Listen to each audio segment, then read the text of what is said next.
नमस्कार. गुंतवणुकीच्या जगात यशस्वी व्हायचे? मग आज आपण तेच नियम अगदी सोप्या भाषेत समजून घेणार आहोत. कोणी या क्षेत्रात नवीन असेल किंवा अनुभवी, ही तत्त्व सगळ्यांसाठीच खूप महत्त्वाची आहेत. चला तर मग थेट सुरुवात करूया.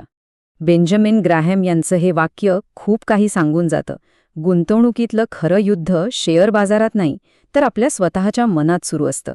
भीती वाटणं किंवा अचानक जास्त लोभ निर्माण होणं, ह्या भावनांवर जो नियंत्रण मिळवतो तोच खरा यशस्वी गुंतवणूकदार होतो. संपत्ती निर्माण करण्याचा हा प्रवास आपण 3 टप्प्यांत समजून घेणार आहोत. पहिला आहे पाया, जिथे आपण आपली मानसिकता मजबूत करू. दुसरा आहे धोरण, म्हणजे हुशारीने मालमत्ता कशी निवडायची ते शिकू. आणि तिसरा टप्पा आहे प्रक्रिया, जिथे शिस्तीने संपत्ती वाढवण्यावर भर देऊ. तर मग सुरुवात करूया आपल्या पायापासून, म्हणजे आपली मानसिकता तयार करण्यापासून. तर यशस्वी गुंतवणुकीचा पाया म्हणजे नक्की काय?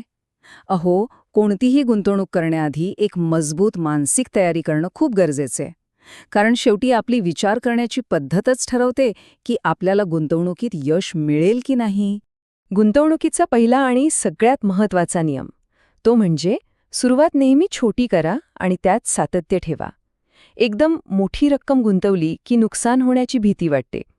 पण जेव्हा सुरुवात कमी रकमेने होते तेव्हा ती भीती निघून जाते आणि आपल्याला कोणतीही मोठी जोखीम न घेता शिकण्याची संधी मिळते. आता हे प्रत्यक्षात कसं आणायचं, याच्या 4 सोप्या पायऱ्या आहेत. पहिली, कमीत कमी रकमेने सुरुवात करा. दुसरी पायरी, यामुळे कोणतीही मोठी जोखीम न पत्करता शिकता येईल. तिसरी आणि खूप महत्त्वाची पायरी म्हणजे भावनांच्या आहारी न जाता एका ठराविक वेळापत्रकानुसार गुंतवणूक करत राहा. आणि असं केल्याने काय होतं, तर चक्रवाढ व्याजाची जादू आपल्यासाठी काम करायला लागते. चक्रवाढ व्याज म्हणजे नक्की काय? ही काही जादू नाहीये. अगदी सोप्या भाषेत सांगायचं तर गुंतवणुकीवर जो परतावा मिळतो त्यावर पुन्हा परतावा मिळणं.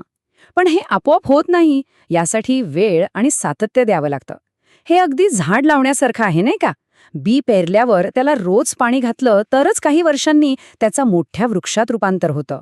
आपल्याला वाटतं की मोठे गुंतवणूकदार काहीतरी जादू करतात, पण तसं नाहीये. ते बाजाराचा अंदाज लावत बसत नाहीयेत, तर ते सतत स्वतःमध्ये गुंतवणूक करतात. आपली सर्वात मोठी संपत्ती कोणती असेल तर ती आहे आपलं आर्थिक ज्ञान आणि आपल्या भावनांवर नियंत्रण ठेवण्याची आपली क्षमता. म्हणून सतत शिकत राहणं हेच यशाचं खरं रहस्य आहे. चला, आता आपली मानसिकता तयार झाली, पण आता पुढे काय? योग्य मानसिकतेनंतर पुढची पायरी येते, ती म्हणजे कोणती मालमत्ता निवडायची याबद्दल एक स्पष्ट योजना तयार करणे. हा दुसरा नियम खूप महत्त्वाचा आहे. गुंतवणूक फक्त त्या गोष्टींमध्येच करा ज्या खरोखर समजतात. बघा, अफवांवर आधारित गुंतवणूक नेहमीच भावनिक असते. पण जेव्हा आपण एखादी गोष्ट समजून घेतो तेव्हा आपले निर्णय तर्कशुद्ध असतात. मग बाजारात कितीही चढउतार आले तरी आपल्याला भीती वाटत नाही. हा नियम तर अगदी सोपा आहे. जर आपण आपली गुंतवणूक एखाद्याला सहज सोप्या भाषेत समजावून सांगू शकत नसू तर याचा सरळ अर्थ आहे की ती गुंतवणूक आपल्यालाच पूर्णपणे समजलेली नाही. अनेकदा अवघड शब्द आणि किचकट भाषा वापरून कमकुवत गुंतवणुकीला लपवलं जातं. लक्षात ठेवा, एक चांगली गुंतवणूक नेहमीच सोप्या शब्दांत समजावून सांगता येते. मग दर्जेदार मालमत्ता ओळखायची कशी? काही सोपे प्रश्न आहेत. ही मालमत्ता नियमितपणे नफा कमवते का? तिच्या उत्पादनांना किंवा सेवांना बाजारात कायम मागणी आहे का? तिच्याकडे असं काही खास आहे का जे स्पर्धक सहज कॉपी करू शकत नाहीत? आणि सगळ्यात महत्त्वाचं, तिची आर्थिक स्थिती मजबूत आहे का? ह्या प्रश्नांची उत्तरं हो असतील तर समजून जा की ती एक दर्जेदार मालमत्ता आहे. आता बोलूया विविधीकरणाबद्दल. याचा अर्थ असा नाही की मित्रांनी सांगितलं म्हणून कुठेही पैसे लावायचे. ते झालं गोंधळलेलं विविधीकरण. हुशार विविधीकरण म्हणजे वेगवेगळ्या मालमत्ता, वेगवेगळी क्षेत्र आणि वेगवेगळ्या देशांमध्ये विचारपूर्वक गुंतवणूक करणं. याने काय होतं, एका ठिकाणी नुकसान झालं तरी दुसरीकडची गुंतवणूक ते भरून काढते. बरं, योग्य मानसिकता तयार आहे, चांगली मालमत्ता निवडण्याचं धोरणही ठरलंय. आता येतो आपल्या प्रवासाचा तिसरा आणि अंतिम टप्पा, तो म्हणजे प्रक्रिया. संपत्ती निर्माण करण्यासाठी आणि ती टिकवण्यासाठी शिस्तबद्ध आणि सातत्यपूर्ण कृतींची गरज असते. गुंतवणुकीत एक गोष्ट नेहमी लक्षात ठेवली पाहिजे, ती म्हणजे नेहमी काहीतरी रोख रक्कम बाजूला ठेवा. आपल्याला वाटेल की हे पैसे आळशीपणे पडून आहेत, पण खरं तर ते आपल्या मानसिक शांततेचं एक शस्त्र आहे. कारण हीच रक्कम आपल्या गुंतवणुकीला आयुष्यातील अचानक येणाऱ्या संकटांपासून वाचवते आणि आपल्या आयुष्याला गुंतवणुकीतील चढउतारांपासून. इथे 2 गुंतवणूकदारांची कल्पना करूया. पहिला, जो आपले सगळे पैसे गुंतवतो तो बाजारात अचानक आलेल्या संकटात घाबरून जातो. पण दुसरा, ज्याने काही रोख रक्कम बाजूला ठेवली आहे, तो अशा घसरणीतही शांत राहतो. इतकंच नाही तर जेव्हा बाकीचे लोक भीतीने विकत असतात तेव्हा तो या संधीचा फायदा घेऊन कमी किमतीत गुंतवणूक करू शकतो. आपल्याच निर्णयांवर लक्ष ठेवण्यासाठी एक गुंतवणूक डायरी किंवा जर्नल ठेवणं खूप फायद्याचं ठरतं.